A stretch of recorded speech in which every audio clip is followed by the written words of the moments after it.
તો માવઠાએ ફરી એકવાર જગતના તાતની કમર તોડી નાખી છે। ઓલપાડ પંથકમાં વાવાઝોડા અને કમોસમી વરસાદની પરિસ્થિતિના પગલે ખેતીના પાકને વ્યાપક નુકસાન પહોંચ્યું છે।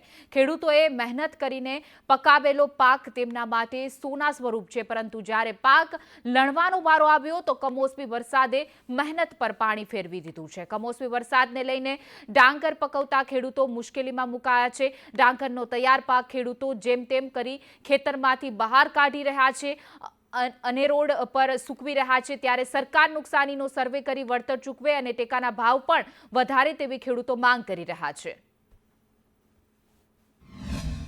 વરસાદનું માવઠું એ રીતનું આવ્યું છે કે જે સમય અમારો પાક તૈયાર થાય છે તે સમયે ડાંગર અમારું નીકળે છે, તો તે સમયે અમારી પાસે કોઈ ઓપ્શન રહેતો નથી, કારણ કે રસ્તા બી બધા ભીના થઈ જાય છે, ખેતર બી ભીના થઈ જાય છે, એટલે અમારી પાસે રોડ સિવાય બીજો કોઈ ઓપ્શન છે નથી। એટલા માટે અમે ડાંગર રોડ પર રાખવા મજબૂર થઈ ગયા છે। આ કુદરત આગળ કોઈ બધા લાચાર થઈ ગયા છે, એના લીધે જે વરસાદનું માવઠું આવ્યું છે, આ 6, 7, 8 તારીખે જે વાવાઝોડું આવ્યું છે એના લીધે ખેડૂતોએ મશીનના ભાવો વધારે આપીને કપાવીને રોડ પર આવીને આજે સૂકવવું પડે છે અને એના લીધે મજબૂર થઈ ગયો છે ખેડૂત। એટલી જ અપેક્ષા છે। અને બીજું કે અહીંયા ગાડી જે આરએનબીના અધિકારીઓ છે, પોલીસના અધિકારીઓ છે, કે સરકારે એ લોકોને સાથ સહકાર આપ્યો છે કે વાંધો નહીં, એ તમે કામ કરો, પણ ખેડૂત આખરે કરે તો શું કરે? બધી રીતના ખેડૂત આજે લાચાર થઈને ઊભો છે અહીંયા।